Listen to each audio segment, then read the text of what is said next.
In 3 weeks, we clash, but now it is time to look into the future. We are going to set up our favorite championship bets, our win totals, our specials markets, all kinds of fun coming up on the back road. So join us, why don't you?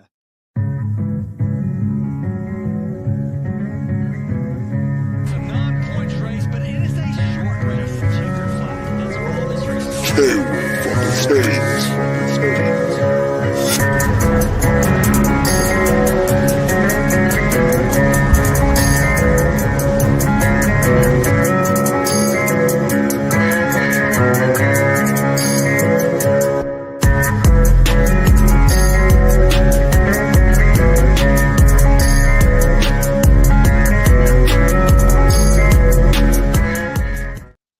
Good evening, one and all, and welcome in to the one, the only, the Backroad. My name is Elliot Hicks, and with me tonight, Seth Woolcock and Rod Villagomez. We are going to crack open the Cup Series market tonight, boys, going through win totals, championship bets, and lots of fun here on the program this evening. Great to be back 3 deep, guys. It's feeling good. And, I woke up Sunday morning after both our Steelers and our Penn State Nittany Lions lost, and I said, well, it's officially NASCAR season, baby. And then this week, we get an absolute bombshell for the 500. And tonight, we get to lock in our Cup Series futures cards for the year. Whew. Hell yeah, man. Tell me where to sign, Rod. You know what? On the dotted line, because I guarantee you right now, this is going to be one hell of a season. I mean, we had so much happen during silly season, so many driver changes, so much that's just impacting the landscape of this coming season. I can't wait to dive in, and I honestly can't wait for the clash to hurry up and get here, because that means we're talking real racing, boys, and we can actually dig our teeth into some serious odds. Man, it is so close I can taste it. As you guys alluded to before we get into that, we will break down some of the news, some rule changes, some silly season, some Daytona stuff still to be sorted out, and of course, close out with our best Cup Series futures bets. If you like what we got going on here, be sure to like and subscribe, and keep an eye on the website too. We've got some big things coming soon, and we've got something special for the Daytona 500, a little model action that'll be coming out shortly on the site in article form with some of my picks based on that model, and of course, based on my gut feeling, as I always like to do it, as you guys know. I love it, man. Hey, got to go with the gut. When you don't go with the gut, you get burned. So gotta trust it, as always. Yeah, it'll be super exciting to look out for that. And what we will continue to look out for is all the fun that will come based on what we've got happen this week in the rear view.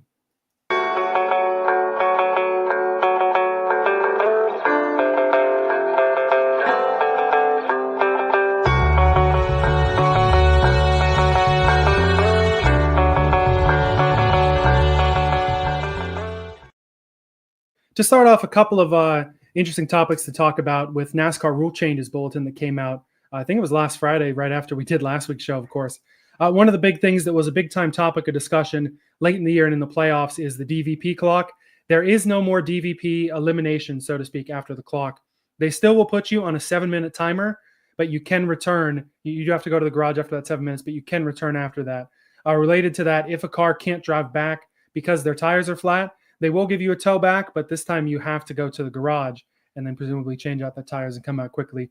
This is good that they fixed that up, because we had it too many times late in the year where guys that could still race and still collect playoff points and points to advance their season weren't allowed to. Yeah, man. Like, for once, I think NASCAR got it right. Just with all these rule changes, we'll get into the other ones, but the DVP was an absolute mess, and it really ruined some betting cards down the stretch, Rod. Yeah. Well, and I understand the concept of the entire thing, right? You don't want a wounded car to be out there just logging laps like the old days, because that was more dangerous than actually having the car not out there. But you're right. These overreactions, these letter of the law types of things, there's no gray area. Now, at least there's a letter of the law, but it's a little more lenient to situations. It's like, well, this one could have been the other way if it were just a different rule. Yeah. Yeah, another thing that some of the Cup Series purists surely will like after this was the big word after the Indy 500 and Coke 600 was waivers. There have been some waiver updates. If you request one for what I interpreted as non-emergency reasons, you can still get a waiver for a medical reason or some sort of family emergency or something like that. But if you have to request a waiver for a non-emergency reason, which includes a suspension, you lose all of your playoff points for the season, which is interpreted as everything you've gained and everything you will gain, at least in the rest of the regular season. Kyle Larson's definitely going to be hoping it doesn't rain in Indianapolis this year. Yeah, dude, he's going to have to get back no matter what happens. And I think this really clears it up for me. Like, I have no issues. I again, like, hats off to NASCAR. Like, they outlined it pretty well here. I don't think there's as much of a gray area. Do you guys think there's much of a gray area anymore? No, it sounds like really cut and dry. If you can't do it for medical reasons or whatever, then yeah, you're gone. Now, you would hope that you would have to do this earlier in the season, so you know that your playoff points are gone. But at the same time, I would hate to accumulate a ton of points at the end of the season, Kyle Larson, and have to watch them all vanish. So, I mean, it does put into play. You have to think about what you're doing from now on. You can't just expect to do whatever you want with no consequences. So, I mean, not the Kyle Larson, with the weather and everything like that, but you know what I'm saying? Like, Yeah. you think a little harder about how hard you want to get back to Charlotte after Indy at that point. Absolutely. Absolutely. Yeah, and that's basically what this was, is just, hey, you can go have your fun, but you got to make the Cup Series a priority. And something that's neat for other drivers coming into the Cup Series, a new thing called the Open Exemption Provisional. If you're a well-known driver who is noted as a significant contributor from another series, you'll automatically make a Cup race as an additional 41st spot in the field if the field is full and you don't qualify. If you do have to use that provisional, you don't get any points, you don't get any prize money, etc. Importantly, Elio Castroneves for the Project 91 Daytona 500 has been approved for this. So if he's not able to qualify on time, we'll see 41 cars back in the 500. Definitely important to see guys like Elio and maybe some other drivers come into the Cup Series, knowing that they'll be guaranteed a spot. We're one step closer to getting Max Verstappen's bum ass into his stock car, boys. One more. Let's go. I tell you, if he ever does, man, I want to go to that race. Like, I don't care where it's at. I will fly out to see it. But hey, that's fine and well for guys like Elio, but don't be Mike Wallace and try to get your ass into a car after you're 67 years old and you can't drive anymore. Like that. Yeah. Don't be a NASCAR star from the back in the day and try to get in. No, that won't happen, sir. Yeah, we don't have this as a full discussion topic, but that was another piece of news this week. Mike Wallace not approved to run the Daytona 500 after all. MBM, Carl Long's team, which is also rebranding to Garage 66, is looking for a funded driver for that ride. It was more surprising to me that Wallace thought he was going to get approved after not racing a stock car in 5 years and not racing on a big track in 10 years. So that makes sense there. So something more exciting for the Daytona entry list is Junior Motorsports is making its first entry into the Cup Series. Justin Allgaier is going to drive the number 40 with Traveler Whiskey sponsorship. That's owned by Chris Stapleton, driving the number 40. It's the 40 blend or 40 proof or something like that. Yeah. Is the connection there. This is really neat. There's no other current Cup plans for JRM, but it really feels like this is the start of something. Dale Jr. is not the type of guy to just dip his toe in the water and then be finished with it. I mean, absolute home run marketing. Team is sick as hell. I will be buying some merch for sure. And shit, like, I don't even drink whiskey, boys, but I think I'll be keeping an eye on it the next time I'm in the store as well. And on a serious note, like JRM, I think this company means a lot to sport. It means to a lot of us, a lot to us on this show, I know. And I feel like this race means a lot to Dale and Kelly. So congrats to them for pulling this off. Gator, definitely deserving of this opportunity as well. Didn't fare very well when you ran Talladega in 2022 Aspire in the Cup Series in the next gen era, but he was 13th in last year's Coke 600 in that rocket for Larson. I think based on the relationship with Rick Hendrick, though, like, he probably has the fastest open entry, right? Like and Helio. It is a Hendrick engine in the car, and definitely, Hendrick can't really prepare it on paper, but there's going to be a little Hendrick power, at least under the hood. Yeah, and like the books already know it. 45-1 is what he's at right now, plus 155 for a top 10 over at Caesar Sportsbook, and shorter odds than Noah Gragson, Riley Herbst, Carson Hocevar, Austin Dillon, who's won the damn race before, and your boy AJ Allmendinger, Rod. Hey, I'm just excited to see the reigning Xfinity Series champion in the Daytona 500. I bang the drum for JRM pretty damn hard. So to see this, and it's not as if he didn't earn the right to get there, right? This isn't like they're trying to just toss him a ride to try. And then with Dale behind him, it's just, this is a smooth signing, if you will. Probably smooth as that whiskey you're going on. Seth, it's okay. I'll give it a try for you, and I'll let you know how it is. I appreciate that. Thank you. Felt like this should be a full discussion topic too. We've talked a lot about Anthony Alfredo and his relatively successful year in Xfinity last year. Goes from Our Motorsports to Young's Motorsports, the number 42 Xfinity car. They ran with Leland Honeyman full-time last year. I think on the show before I'd confused it with an Alpha Prime car, so sorry about that. It was a Young's car the whole time. They've been in trucks before. They won at Talladega race with Tate Fogelman, I think in 2021. So a team that's been around, and good to see Alfredo and Dude Wipes and all his partners sticking around in Xfinity. Could be a sneaky little top 10 bet once in a while for sure. Or top 5, maybe top 5 bet at times too.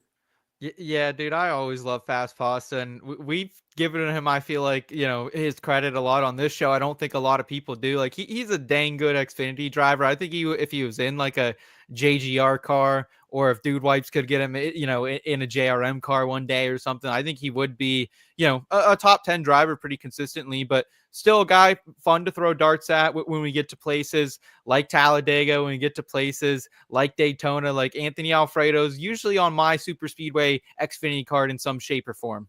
Yeah, there will definitely be times where we'll be bringing up his name over the course of the season, because obviously, the perennial Xfinity guys, they're there and they're good while they're there. I mean, some of them try to go up to the Cup Series and they never really make it, so they come back down and run Xfinity full time. But that's where you see them thrive, and I think it's good for Anthony Alfredo. I mean, he showed enough that last season that he deserves a ride that's a little better than the one he was in to end last year. One dash for cash, Elliot. When we were at oh man, we're Dover. Yeah.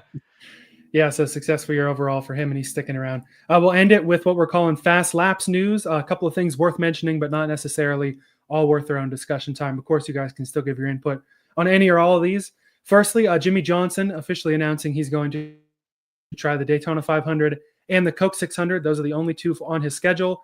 If he makes both of them, he will get to 700 career starts and maybe calls it a career after that. Kurt Busch going to get back in a race car at something called the Race of Champions. He'll race over in Australia for Team USA with Travis Pastrana. Martin Truex Jr. is officially in the Tricon number 56, sponsored by Bass Pro Shops for the Daytona 500, at least as an open entry. And the last full-time driver in Cup finally announced, the Rick Ware number 51 goes to Cody Ware. Big step back for Rick Ware. Shocker. Yeah, we touched on Cody last time, and I just want to say hats off to Tricon too. Like, this is a really cool step for them. I'm really excited to see Truex in this car prepared by this team, and I think Harv and the entire Sutton family over there, they're doing a great job with this organization. So hopefully they can continue to pound the pavement here, especially at the Cup level. It's awesome. Yeah, I mean, you see what they do in the truck series right now, and they pretty much just have the stronger truck series out there that they have. So love that. Love Jimmie making his 700th start in Charlotte. That's, if he calls it a career, like an actual racing career, I'll be sad, but I won't at the same time, because then I'll be happy that he left it at 700, and I don't have to worry about trying to vouch for him in any other race past that. But whereas if he misses Daytona, where do you think they're going to try to add on 700, or should it just end at 699 after Charlotte? No, you never end. Maybe one more. Dover is in July this year. Maybe one more Dover entry where Jimmie won a million times. A million times. Over under, will Rod have Jimmie Johnson on his card 2+ times this year? I might flirt with the over there. I think you'll have a FOMO Daytona 500 bet, Rod. I know you will. He is only in 2 races, so that's kind of a tough over under. Yeah, well, that's true. Okay. Yeah, I guess that's a tough. I guess that's I'll take the under. Yeah, very, very true. I don't know though, Rod. He's a sucker for old Jim Jam. Yeah, I would pull out my my die cast right now, but it's too far away. So that's all right. It will be an exciting duels with all these really talented open cars and drivers. We'll get to Daytona, of course, in a couple of weeks. It won't be the last time you hear about the Daytona 500 from us. But we want to go over the full Cup Series season and our best bets and futures that we're down on. So let's go ahead and pull it in park in our parking garage props.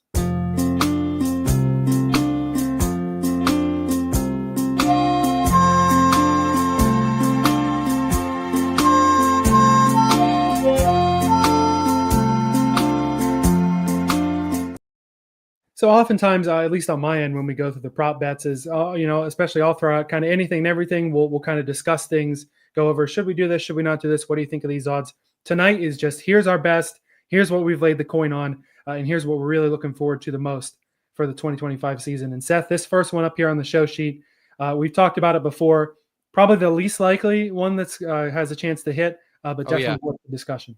Oh yeah. First of all, shout out to the books this year. Like, I feel like we damn them when they get it wrong, and like just great to have all of them getting involved. Great to have huge spread of options this season. Honestly, like it gives me hope for the future of the NASCAR betting industry. Just that the fact that, hey, like we're gonna have all these different offerings. Caesars went above and beyond with all the different special markets out there. Like honestly, it was like almost a little much sometimes just to like try and consume it all. But very, very thankful for that. And I brought this up on our first look show, Elliot, that I think Cole Custer, a Xfinity Series champion, a Cup Series race winner back in Kentucky 2020, a guy who has experience in the next gen era. I think 300 to 1 is a disrespectful line out there. So I'm absolutely throwing something down on this. This is just 0.15 of a unit. And to me, I'm looking for a cash out option later in the season. He's basically 200 to 1, 250 to 1 everywhere else other than 365. It's still out there. If you want it there, Caesars also now is down to 250. So I feel like some people have been betting it a little bit. But as I mentioned, he did get one full-time season in the next-gen era before going back to Xfinity, had an average finish for 20.6. That's better than Todd Gilliland was last year. That's better than Priest was last year. Not far behind Austin Cindric and Chase Briscoe, who made runs to the round of 8. So I get it's a new team with Haas factory team, but Joe Custer, his dad, still calling the shots. Cole, he's been in this organization full time since 2017. So it's like, I have more confidence than him than like Gragson going to, a new team, or some of these other drivers going to a team, I would say still on Haas's level. So the team, they have data from 4 full-time cars in 3 years of the next gen era. Look for him to maybe get a win at Indy and Dover. And if he punches himself into the postseason before the postseason, I think you're looking at a cash out option. So that's a play here with Cole Custer, guys. Yeah, that's really the move here. Is it's just a different way and better odds to bet like a Cole Custer over half a win. Because if he gets a win at 300 to 1, the books are going to be freaking the fuck out and they're going to offer you a cash out option. It's probably better than if they would even have the over under. I would love to see what those odds were, and I would absolutely grab, and I think everyone would grab them, right? And that's why they don't have those out. They want ones closer that they can at least have closer to even money.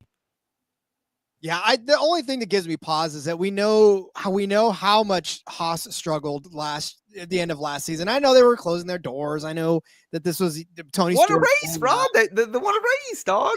They did. You won, but they won a race and they got lucky with a caution. I mean, Larson. There was 500 laps and it felt like Larson led 497 of them, and then it was Briscoe and Busch at the end. Come on, Rod. Get on the Colonel Custer bandwagon. It starts here, baby. Come on, let's go. I want to, but I just there's a reason why he was sent back down, and now that he's back up again, it's all fine and well. But I think it was the only driver they could get. They were like, everybody else is gone. Cole, get up here. Get your helmet. Get up.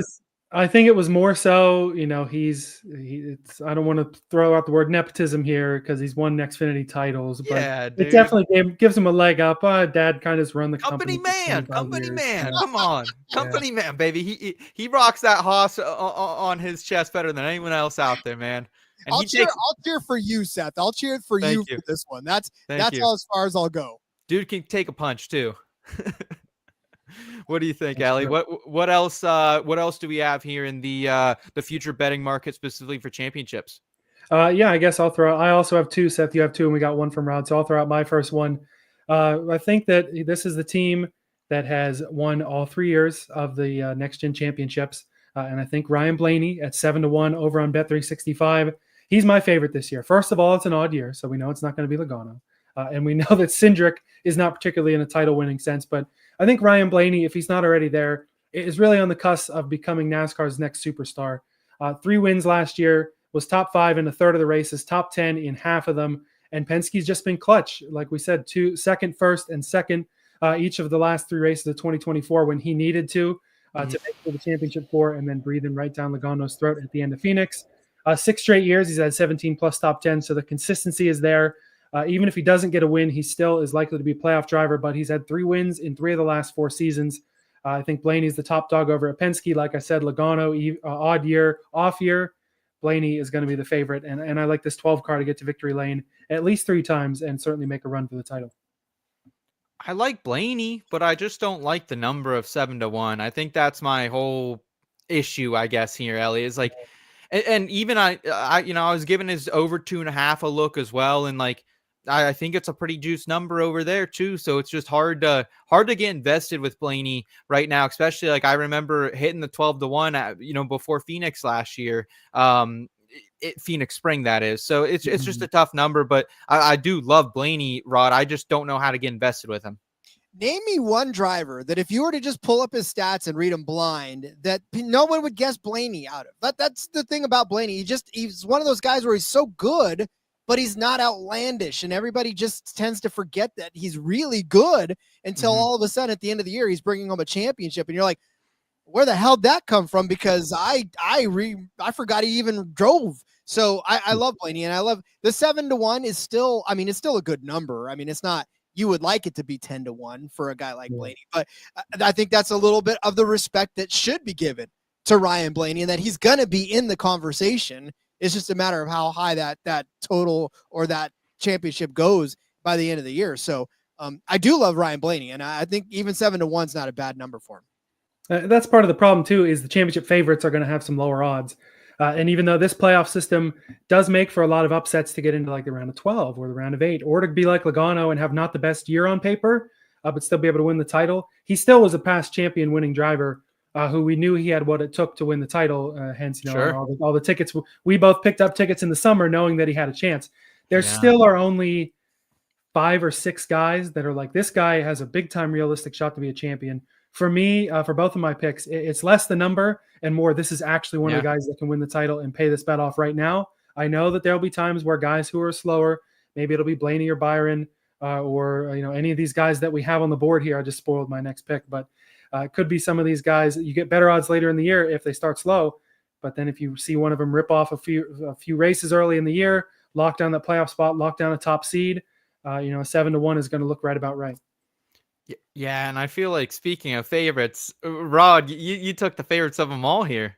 How can I get away from Kyle Larson? Like, Kyle Larson, I know he's only plus 550 right now at BetMGM, but even for a championship future right now, this will probably end up being closer to 3 if he starts to actually pick up steam again. We've seen Kyle Larson struggle.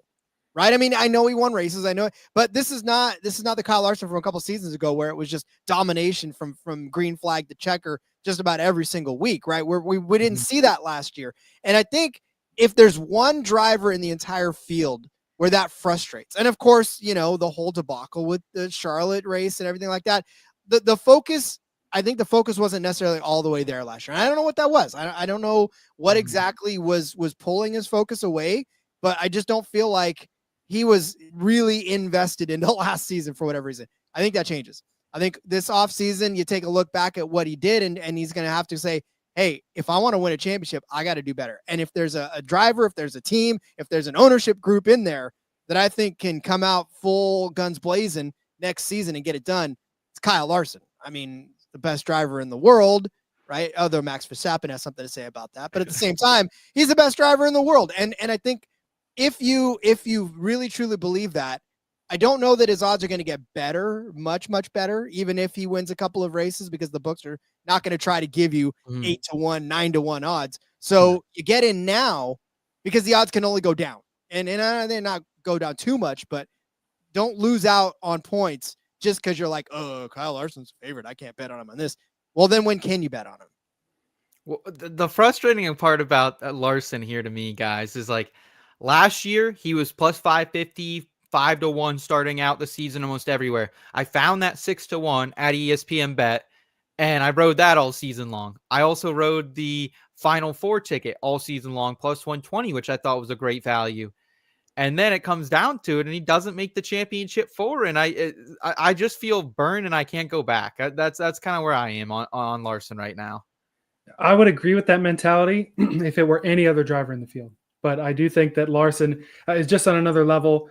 Like I said, 550, or like Rod said, it's not getting much better than that. Maybe you can get to a 7-1 if he has a crummy. He's going to go win Las Vegas in the first month of the season. So like get him before Vegas, pretty much. Maybe it'll go up a little bit after Daytona. Maybe you can get a 6-1 if classic Daytona Larson happens. But he's been better on super speedway, so you never know. Yeah, and the books really are expecting a big year out of Hendrick Motorsports. Caesars also had some team over-unders. I think Hendrick's over-under was 11.5 wins. I saw between the that. sport cars. So the books are really expecting big things from Hendrick and from Larson. And for me, I'm with Rod. This number doesn't scare me away. Okay. Well, Elliot, you're also on another HMS driver, so why don't we just keep the train going? Yeah, again, it's almost sort of the same argument as Blaney, that William Byron, one of those guys that is slowly becoming a superstar in the sport. Arguably one of the best in the next gen. He's won 11 times in the 3 seasons with the next gen.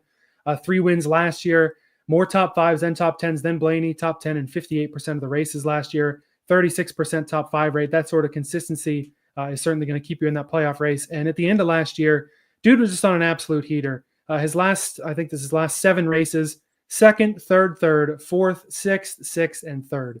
Race winning speed every week. Exactly what he needed to carve through the playoffs and end up in the championship 4 after all. For Byron, again, one of those guys that he doesn't have a title, has rarely been like the most dominant driver for long stretches of time. He's had his summer slumps and things like that, but still not even at his prime age-wise too. Blaney and Byron, I think, are going to be the 2 superstars of the sport this year. And at 7-1, like I said, maybe a little low for a guy like you, Seth, but I certainly don't mind the number for either the 12 or the 24. Yeah, I just don't know where this number is going to move. I have no idea how William Byron's going to start out this season. You'd think Daytona, Atlanta, 2 tracks he can traditionally do pretty well at. Then we'll be out in Vegas soon enough, not too long before we're in Phoenix as well. I think if you're in, but I think you'll still see a 7-1, a 6.5-1, maybe floating around until we get to Coda. That is where I need to, if you want invested in William Byron, I think it has to be before Coda, Rod. So this is funny because we were just talking about this on the NASCAR Gambling Podcast a little bit ago, and that William Byron will probably start out red hot, but there's a summer slump that he goes through before he kicks it into the playoffs. So you may want to hang on for that summer slump to see if maybe you can get a better number out of plus 700. But I'm with you on Byron. He's going to be in the conversation. He's going to be talked about by the end of this, especially during the playoffs when he starts to kick it back into gear. But there's that summer slump for William Byron, and I think that might be where you get better odds for him. He's motivated. He's got a broken heart, right? He's got a broken heart. He's on some vengeance and some whiskey, baby, some Travelers. Yeah, I just feel like you can't bet on a summer slump for a guy that's really starting to get into his prime. And you talk about Coda being the last chance to bet in. Multi-time Atlanta winner in the next gen, and you're defending Daytona 500 champion. Yeah, so you can go back to back in the 500 to take an Atlanta win, and the odds are gone right there. You're right. Maybe in the summer slump could be a little worse, but there are tracks he's damn good at in the middle of that nice little summer tournament we're going to have over on TNT. And that brings up an interesting point too, as far as the schedule being there's a whole lot of changes this year that could change that up, because there's races that used to be in August that are now in May or in April. Mm-hmm. So, I mean, we don't know. You're right. We don't know if the same summer slump is going to happen because of the races being changed around. So maybe this schedule change injects some life into his summertime races, and we'll see. So, yeah. Okay. Now that I think about it from that aspect, Elliot. Glad to get you on board. And Lord knows, as a Bowman fan, I want to eschew all summer slumps in a Hendrick Motorsports car. Let's get rid of all of them. Doesn't matter what driver you pull for. But Seth, you got one more title bet that I feel like the both of us are going to like as well. I do. I'll throw that out there. I also wanted to throw out our guy Marcus's title bet. He's going with Chris Bell. He thinks Chris Bell's going to pull out the sweep here. I wonder if Marcus is tuned in live. This is Christopher Bell's prelim night at the Chili Bowl. So maybe Marcus, when you're watching us later, celebrating C Bell's A-main win a little later tonight. Go ahead and give us a like. Yeah, appreciate that, Marcus. Yeah, he was in here. 4.5 hours before we went live. Marcus is a dedicated fan over here, an IBT family member, so we appreciate y'all. Let us know in the live comments or in the comments below who your guys' title bets are. We want to know. We want to hear from you. We appreciate y'all tuning in, as always, over here on the IBT YouTube channel. And yeah, I'll throw out my last bet. I just placed it today. I was sniffing around. I said, is there any more value? I just haven't come close to finding yet. And it wasn't until last week, Elliot, when we did our ranking show. If you guys haven't checked that out, we did our power rankings for the Cup Series last week, that I realized how high I was on Buescher and that you are on Buescher as well, my friend. So I'm surprised you have not brought him up yet tonight, because the DraftKings line is just too long at 40-1. It's 30-1 everywhere else, 35-1. I've seen a 28-1 out there on him as well. So 40-1 at DraftKings feels like a misprice. 15 top 10s last year, the ninth most, 14.3 average finish, the ninth most. And he proved to me at the Glen, like, this dude is one of the baddest motherfuckers in the sport on road courses, winning on the last lap, overtaking SVG. In addition to that, he was second at Phoenix. He was second at Kansas in one of the closest NASCAR finishes ever.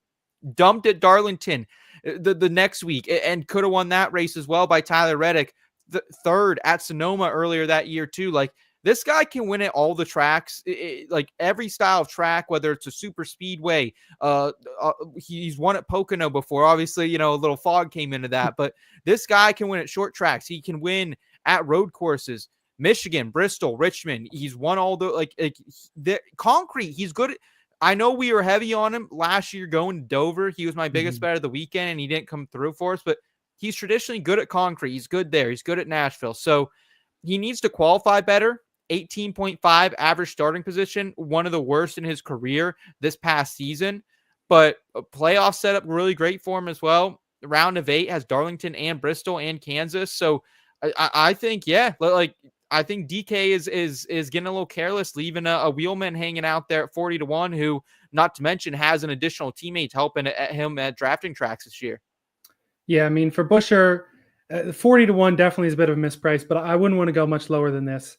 He definitely has won at a lot of different racetracks, but this sort of jack of all trades, master of none, and you can call it was bad luck that he didn't win 2 or 3 in the regular season, and he really had to earn that win at Watkins Glen in the playoffs. But once you get that monkey on your back and get on a little bit of a winless streak, it takes a lot of effort to get off of there. And for RFK, they're back to a race-winning team consistently.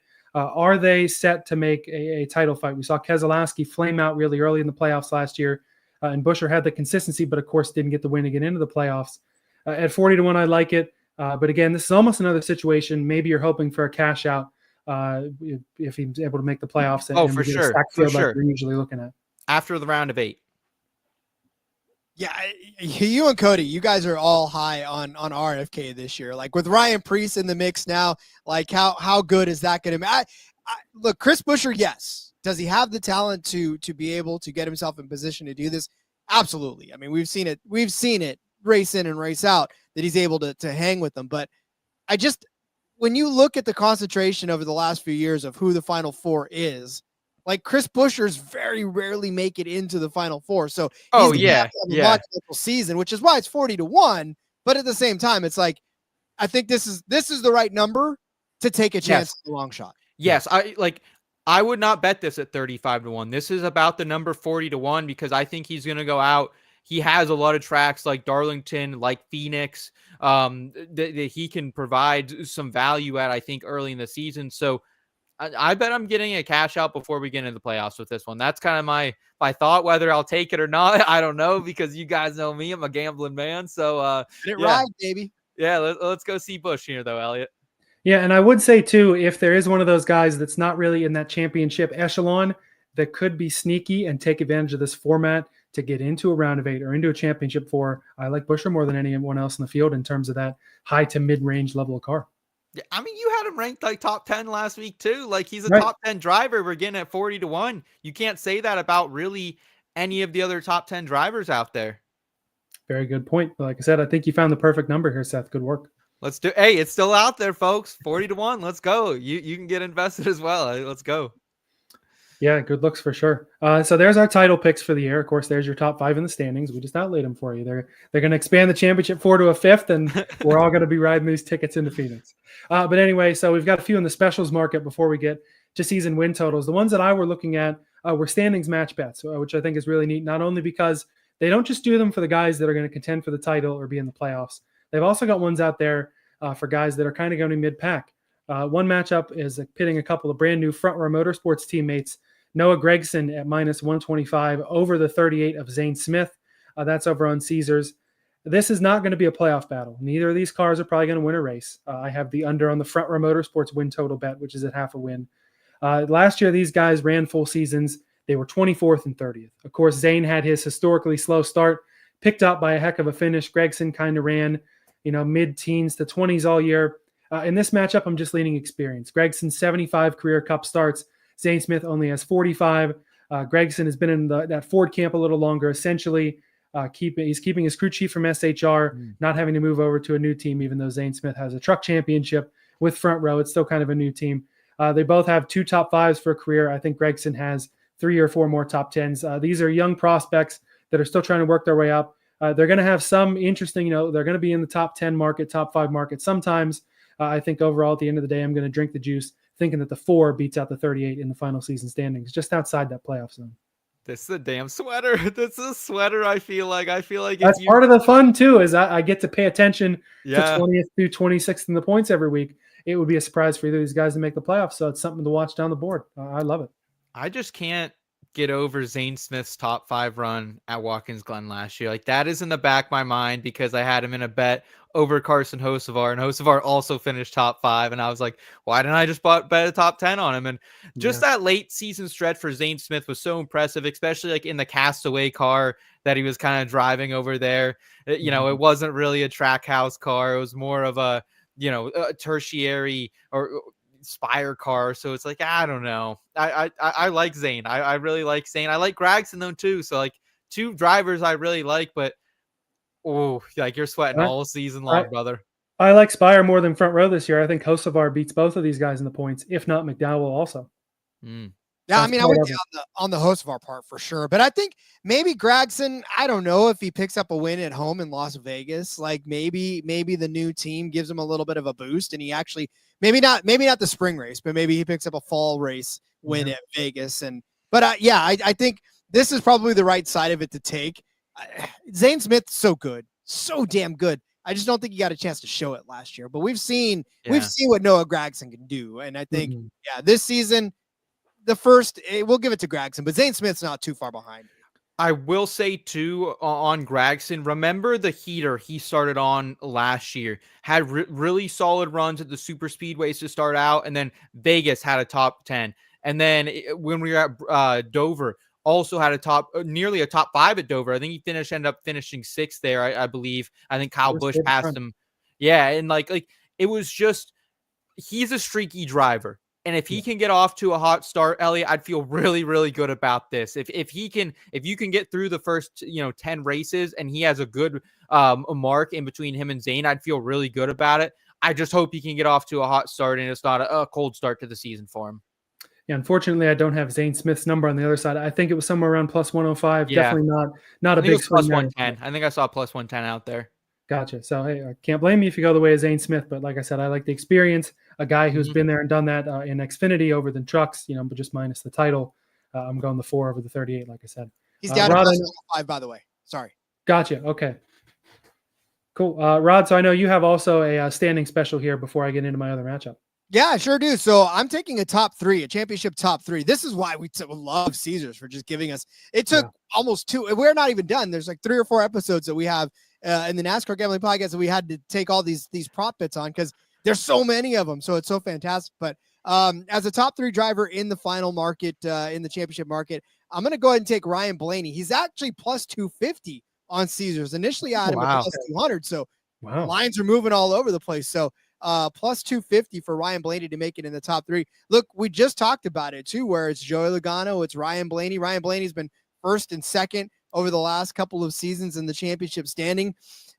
He's just so quietly good. And I think that's the thing that frustrates people about Ryan Blaney. He's not over the top. He's just a guy that's going to go out there, run well every single week, shucks it through interviews, and at the end of the season, finish in the top 2, top 3 of the championship standing. So if you're getting this to 2.5 to 1 for him to finish, this isn't even top 2. This is not championship. This is just top 3.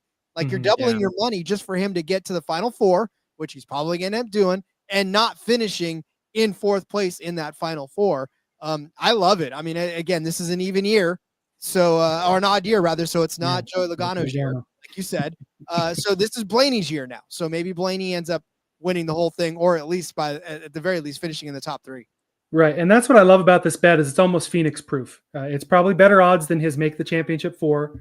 And it's as long as you. I didn't even see championship 4 markets this year at all anywhere. Gotcha. Okay, yeah, there were so many at Caesars. I haven't gotten the chance to look through them all, other than what we've talked about on the show. But it's all but Phoenix proof. You make it to Phoenix, it doesn't matter if you have something happen at the end and you end up 2nd or 3rd. You're still hitting this. Yeah, I actually did see some top 5 bets, which kind of felt a little bit weird to see out there for the futures markets. But Mm-hmm. Blaney, I mean, there's so many short flat tracks now in the playoffs. So guys like Blaney, Christopher Bell, I'm going to talk about one that I like potentially later on in the show as well. That's great at the short flat. Like you want tickets on guys who are great at the short flat tracks, and Blaney's as good as any of them. Martinsville still right there towards the end of the season as well, that he can cash his ticket as he has the last 2 seasons. So he broke my heart last year. But I am still scanning the books consistently for ways to get in on Blaney. I might play the top 5 just because I'm a little bit more of a conservative bettor, or I might look for, I saw some of those pre-manufactured parlays, which you guys know I hate doing, but like a both to make the top 10 thing. I was looking for him and a couple other certain drivers. So I'm definitely looking for Blaney to get on my card, and top 3 for 2-1. It feels like a good number. Honestly, it really does. Yeah, I mean, I feel like any way to get invested in Blaney is definitely good too if you can find the right number. Like I mentioned when I talked about him for my title bet, it just feels like he's on the cusp of becoming truly maybe even the superstar, right up there with Larson most weeks. Yeah, and when we got TK in the chat saying Blaney is such a quiet guy, except on the radio when he feels something goes wrong. I mean, how about that radio chatter, dude? That is must-see television right there.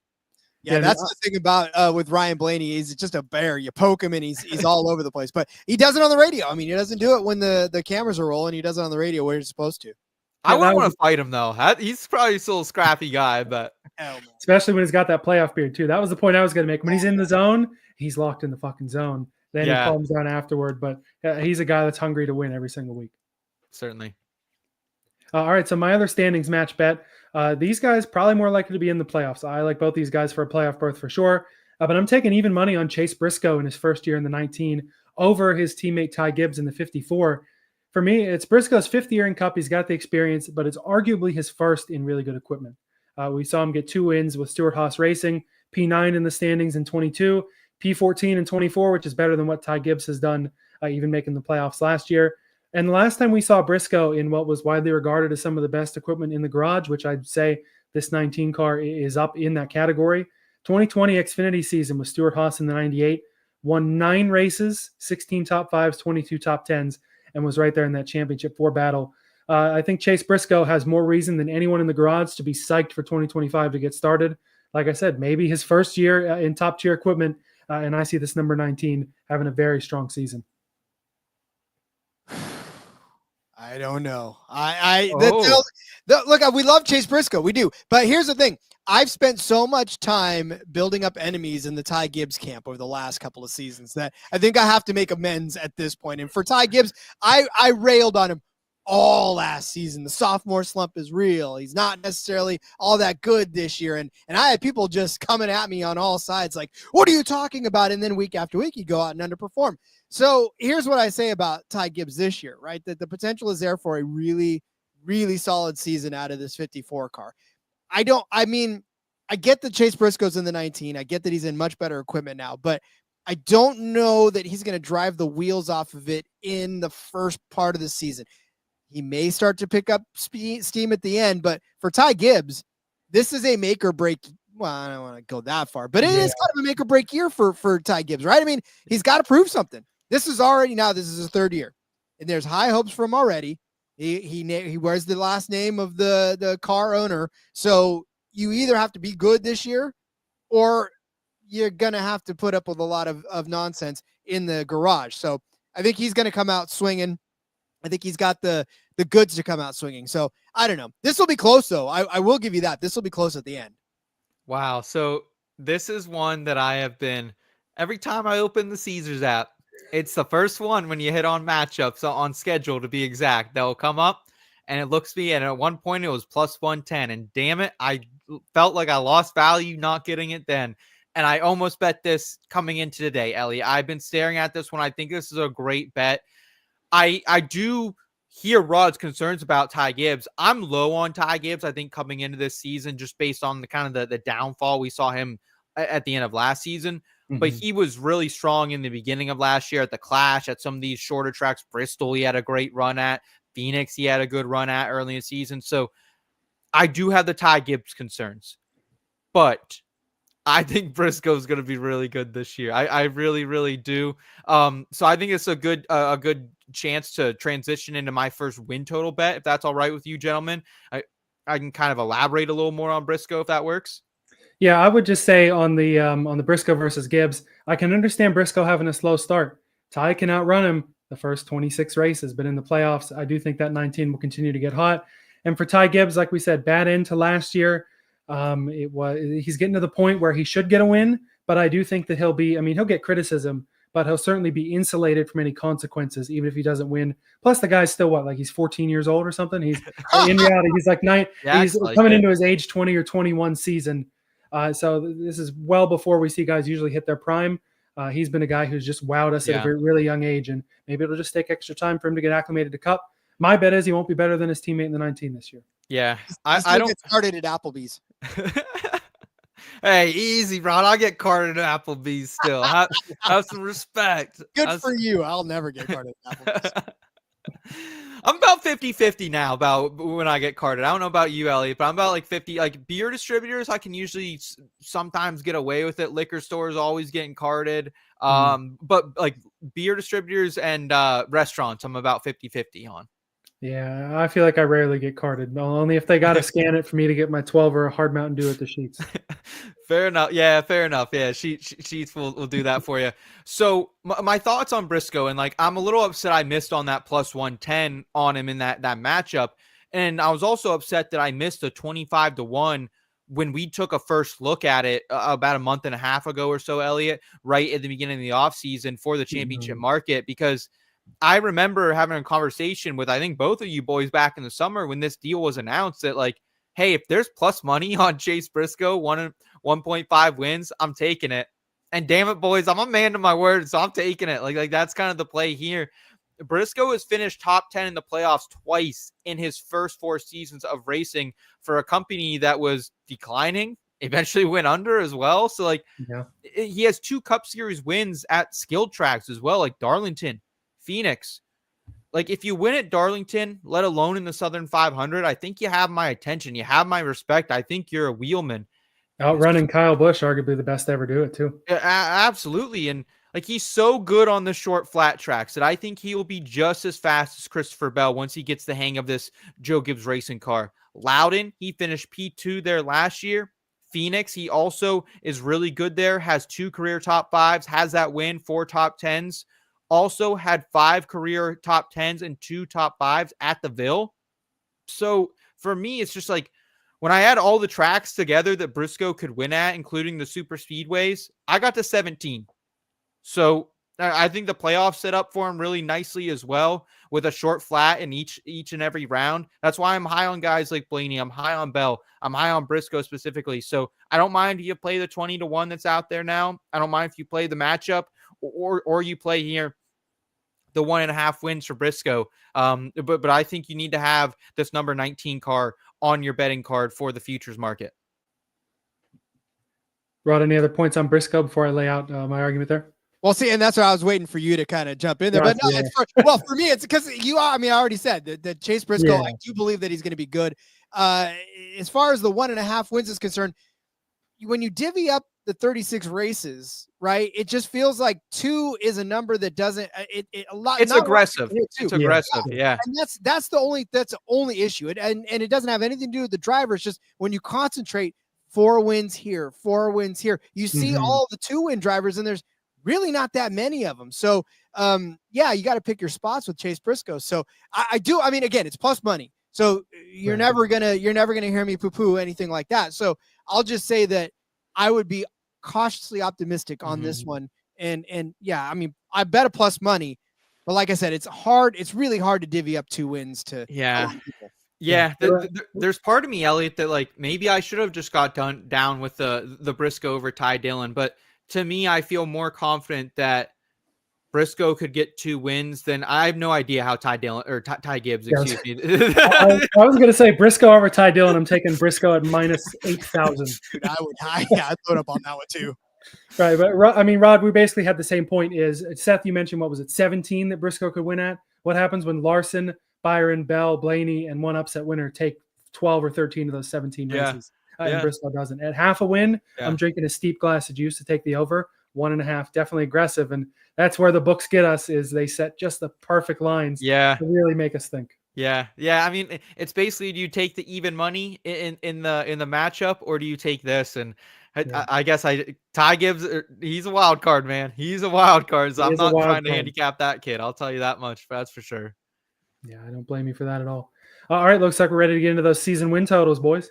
Yeah, let's do it. All right, anyone have a preference to lead off, or should I take the reins first? Yeah, what do you got? All right, well, we're going to talk some road courses. Won't be the last time we talk road courses. I've talked about this bet ad nauseum too. Probably short of Zillich about the bet that I like the most this year. Shane van Gisbergen over 1.5 wins at plus 130 on Caesars. And this SV Jesus. Yeah, for me, this is a numbers game. There's 6 road courses on the schedule, and he needs 2 wins to hit this bet. And I like those odds. That's just, for the simplest way to put it, is right there. He's going to be in better cars on road courses. Last year, he drove at times the second College car. And we know how College cars, especially at the Cup level, are certainly not what they once were. Even in Xfinity, really down year for them last year.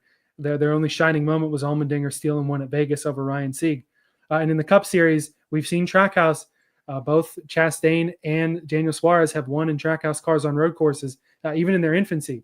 With 6 road courses on the schedule for SVG, he's got experience in the Cup car now at all different kinds. It races more similar to the Supercar. We've already seen him win at Chicago, finished second at the Glen last year. Only Chris Buescher's valiant last lap effort kept him from that win. Chicago Street Course, if we can finally get a dry race and there's no fuckery, we had two of the dumbest laps in Cup Series history, took him out among others. Took him out of that race. 16-1 on the parlay, boys. I can never get over it. I'm sorry. Yeah, that was a mess of a couple of laps there where he was the sore loser there. And not him personally, but like Seth. I am the sore loser. Bet that. I feel like COTA is a place where you can really look at SVG. The new COTA layout is exactly what the V8 supercars ran when they came over to the US about 10 years ago. In Mexico City, debut road course. Yeah. We saw him whoop the field at Chicago the last time we had a debut road course. I feel like SVG, I might bet SVG even at even money for the outright when we get to Mexico City. I feel like it's that obvious of a win for him. All in all, right there, I just mentioned 4 of the 6 road courses. Didn't even mention the Roval or Sonoma. Obviously tracks where they go left and right, and obviously tracks where that 88 is probably going to run up front. Yeah, so for SVG, this is the conundrum that all of us NASCAR fans are. What SVG are we going to see? And now that he is in a better car, I get it. I know that Colleague is not the top tier of racing, but by and large, if you're a driver like SVG, you can outperform the vehicle that you're in. Like there's a lot of talent. There's multiple times in those Colleague cars last year. This is what I'm saying. So he should have. So yeah, I think the numbers game works. It's just so hard though, because there's a lot of great road course racers now. And as much as we love SVG and Xfinity to win every single road course that's out there, it hasn't translated so much in the Cup car yet for him. So is this the year that he takes a step forward? Possibly. I'm a little bit nervous because just like my Chase Briscoe thing. I mean, we know Chase Briscoe's better at these short flats, right? And there's more of those too than there are. So it's just, I don't know. The numbers game doesn't get me to over 1.5 for SVG, but if there's anybody that can do it, I guess it's him. Man, I have so many mixed emotions on this wager, Elliot. Like, one, I have FOMO. I have FOMO that I haven't bet it. Like, but then I also have the misery and the regret of last season, not only at Chicago where he gets put into the wall by Briscoe nonetheless, but in the rain, which is not his fault, not anyone's fault, but just a bad decision by NASCAR. But then also we go to the Roval. We go there in the Xfinity series, and he doesn't really perform like I thought he was going to. We also went to Watkins Glen in the Xfinity series, and I mean, it was just the Connor Zillich show, right? So I think those are kind of my hesitancies. But then I also think about, okay, give us Chicago on a dry day and give us Mexico City. And those are the 2 tracks that I really think he can show up and provide wins at. So it's really those ones. And like that's, I would bet he would get him at those ones. But Elliot, I think it's a good bet. I don't blame you at all. And I might be giving this a second thought before the season rolls around, to be honest with you. Yeah. And before we move on from SVG, just looking how the schedule shakes out, of course, 6 road courses. COTA's right away. It's the 3rd race of the year, March the 2nd. Then we have no road courses for quite some time. So it'll be a tough little spring and summer stretch there. Yeah. Where SVG, it may be only a handful of top 10s, but then he gets a pretty big stack there in the summer. We get June 15th is Mexico City. 3 races later, Chicago Street Course. Sonoma's right after that, and then only a couple more weeks after that to Watkins Glen. So he could get 4 road courses and 8 or 9 races there. Yeah, but we could certainly see him get on a heater and take a couple of those. Yeah, absolutely. And kind of staying with the road courses, Rod, you're on another ringer here. What do you got for us? Hey, listen, if it ain't broke, don't fix it, right? I mean, we're going to take AJ Allmendinger, his former colleague teammate, back in the 16, full-time for colleague racing. I'm going to take his over a half of a win. What was in this? Over a half a win at plus 105. I will tell you, it's at plus 120 right now. I don't know what's been going on. I got it at plus 105. I like that a lot better than plus 105. People are betting the under is what that's telling me. People are betting the under on this. You want to know what the under is? Minus 150. How on God's green earth? I'm drinking that juice. Yes, please drink that. Oh, you're going to drink the under juice? Oh my God, Elliot. Do we have the boot button on this? Rod, you make your point first. I don't mean to interrupt. All right, listen, he's the most winningest road course driver in the Xfinity Series. He's got 11 wins in the Xfinity Series on road courses. He does only have 3 wins in the Cup Series on this one. But I'm telling you right now, AJ Allmendinger is one of those guys where now he's back full-time in the Cup Series. Now he doesn't have to worry about Xfinity, doesn't have to worry about anything else. He's full-time in the Cup. He can concentrate on that one ride. And like you said, Elliot, there are 6 road course races. There are 6 opportunities for him to just pick up one win that he's done already, right? He did it on the Roval a few years back. He's done it at Watkins Glen in the 47 car, no less, in the JTG Doherty 47 car back in the day. So a 2nd place in 2022, a 4th place in 2023. Last year, transmission went out on him in that 13 car.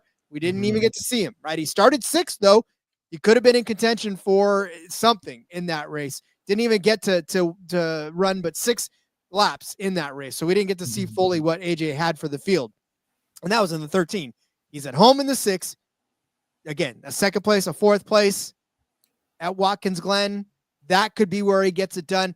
Definitely at the Roval. He's always a threat at the Roval. A 4th place, a 6th place, a 1st place, and a 7th place on top of a 38th place in the 16 car in 2021. So I'm just saying, like, at plus 120, I'm taking a chance on AJ Allmendinger to win a race.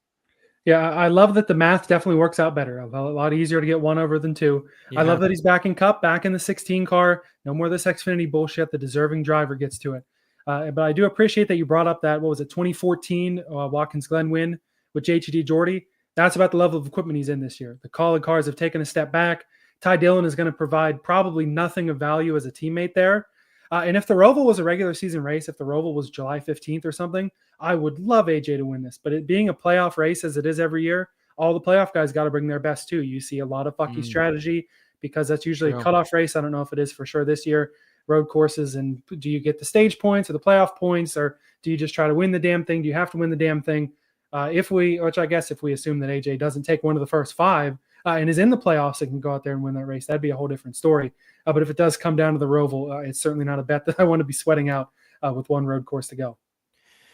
Yeah, man, this is another really tough one for me because I remember looking back last year when I decided to bet him at the Roval again. I was lighter invested than I was the year before, specifically on the outright. However, he had really good road course stats in the Cup Series last year, wasn't contending for race wins, but always a top 10 guy. So I think give him a season in full-time equipment. Maybe he can make something happen.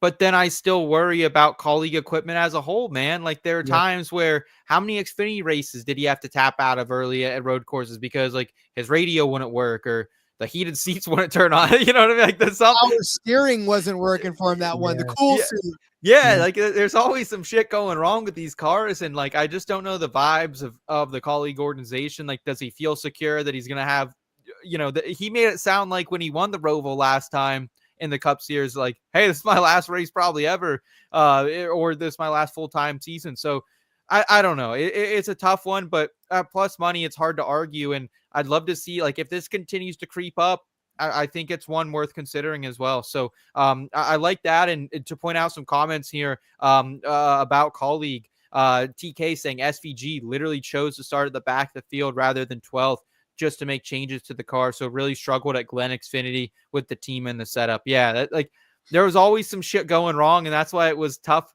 at the end, Elliot, to like really drink that juice for SVG on the road courses after we had capitalized on some like 2-1, 2.5, 3-1 value early in the season there. Yeah, and he really was a non-factor at the Roval race. We thought, seeing him get eliminated from the playoffs on a road course was insane. Yeah, but we know that Trackhouse has better cars in general, and we sort of know that SVG is like almost their golden goose. I mean, I know Chastain is a more well-rounded driver. Suarez is a former Xfinity champion. I'm not shitting on them, but I mean that one Chicago win, they pulled his ass out of Australia, got him over here full time.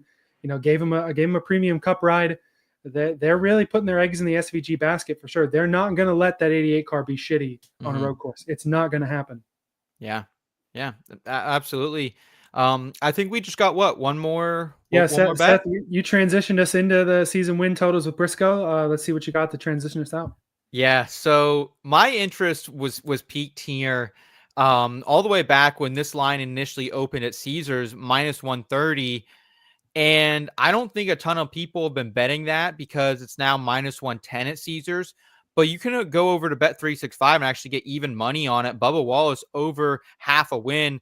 I went 3 units on this. This is where most of my Cup Series futures bankroll is going into. I talked about it on our bold predictions, but this is just the law of positive regression. Bubba's continuing to get better. Last year, he set new career highs in top 5s, top 10s, average finish, and he was top 12 in all those statistical categories as well. Also was 13th in average start, 5th in laps run. He was running laps. He was finishing races. He has not run in 79 races, or has not won in 79 races. And he's too talented, I feel like, in elite equipment that I don't believe that will happen again for another full year. So I think he can win at Daytona. I think he can win at Talladega. Kind of a preview a little bit. We've been working on our IBT projections model. He's 3rd right now in our projections. We're going to be releasing that to you guys in just a couple of weeks. So make sure you're subscribed to the channel, hanging out with us each and every Thursday night so you can check when we have that released for you. But and you can get a little preview of that model too. We're going to have a story with some of my picks up in the site in the near future, sooner than a couple of weeks, hopefully. Yeah, so you can get a little bit of preview there for free and jump on that soon. And like, my thing with Bubba is like, not only can he win at super speedways, but he won at Kansas. So that means he can win at Michigan as well. He's good at Bristol. He's good at Richmond. He's good at Martinsville. I mean, he could certainly be a better road course racer, but I think somewhere in here, he's not getting to 100 wins without winning a race. So give me Bubba Wallace, 3 units on the over of half a win, boys. Let's giddy up. To me, this is a perfect bet because I feel like it's reflective of the coin flip that it really is that Bubba will win. Even money on is he going to win or not. The equipment is there. We know that. Tyler Reddick won multiple races, made it to the championship 4 last year. Yeah. With that Ballsy Move at Homestead. The equipment is there. And I'm not going to be one of those guys that says Bubba doesn't deserve to be in Cup. Bubba's got this, he got that, and he doesn't deserve it. He deserves to be a Cup driver and deserves to be in this car. But as the equipment continues to grow, we just have to see the continued growth of Bubba Wallace. And it's happened in some stages. He's kept up the consistency on the super speedways. When he finishes in Daytona, he finishes well. He has been a better road course racer. When the 2311 deal first started, he was an absolute liability on the road courses. Ransom Xfinity has gotten better and had a couple of decent runs at the road courses last year. There are multiple shots to win for him on multiple different disciplines in really good equipment. To me, it's still just a coin flip whether it happens or not. So, and let's not forget though that they're adding Riley Herbst, and that doesn't really do much for anything, but it gives you another teammate, right? It gives you another person in the garage that can help you to take notes and to do whatever. And for Bubba Wallace, like, you've watched the maturity kind of go up and down with him, I suppose. But I feel like if there's any season that he's due for a win, it's this one, because that team, they've watched Tyler Reddick come into the building and just kind of steal all the thunder of everything, right? So hey, listen, we were in here first, so I think they want to try to at least get back into the conversation of, oh yeah, this isn't just Tyler Reddick's team. Bubba Wallace is here too. So to do that, you win races, and I think Bubba Wallace is in a pretty good position this year. So like you said, Seth, Kansas is there, Talladega is there. Like there's some opportunity. Atlanta, yeah, another super speedway. So yeah. Well, and if books open this at minus money, minus 130, and now it's at even money, I feel like there's some good value there. And also like the over for that organization as a whole, I believe, is like 4.5 wins. So they're telling you, okay, they're probably because Reddick's line, I believe, is 2.5 maybe. So they're expecting Reddick to get 3 wins. They're expecting Bubba to get a win then. And then where does the other half come from? Another Reddick, maybe another Bubba, maybe a Herbst gets ones done on like a super speedway or something. But so I love this one. This is my favorite bet of the season so far as Cup Series goes. So not generational. We'll save that for a couple weeks from now. Not generational quite yet, but definitely one of my favorites so far. Yeah, like I said, I think it's the perfect place to end. It's a good bet, but also one to certainly leave you thinking because, like I said, pure coin flip bet more so than any of the ones we've discussed, in my opinion. Yeah, absolutely. And I just wanted to shout everyone out who's watching here on YouTube with us. It's been a great episode so far. We see all the support. We appreciate it of it. If you guys enjoy this type of content, please, easiest way to support us, give this video a thumbs up if you enjoy this type of content. Also, click subscribe, come back, hang out with us each and every single week. We're going to be breaking down some more futures odds. Next week, we got Full Tank with Phil coming on for trucks. Rod will be back then for the Clash. And then we'll also, Elliot, be having our Xfinity future best bet show here. I believe the week before Daytona gets ripping. Yeah, that makes sense to me. And it's nice to be we're planned out all the way at the beginning of the off season. Man, what do we do to fill all this time? First off season that we've had doing shows. We're there. We're 2 Daytona in the books, and we certainly hope you guys keep watching along with us. Rod, it was great to have you back on as well. Any parting words here for our audience? Always, we're to support Rod at RJ Villagomez on X is a good place to start.